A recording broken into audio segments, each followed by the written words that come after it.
ولو أن أهل القرى آمنوا واتقوا لفتحنا عليهم بركات من السماء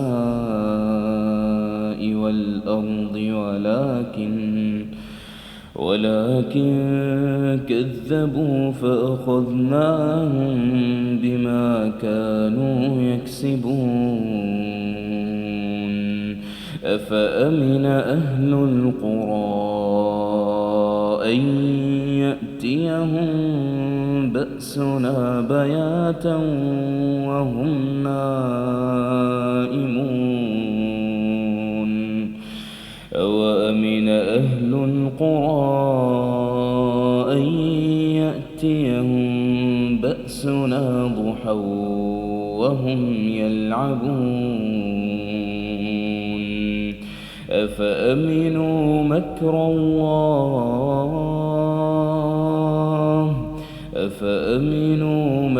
الله فلا يأمن مكر الله إلا القوم الخاسرون.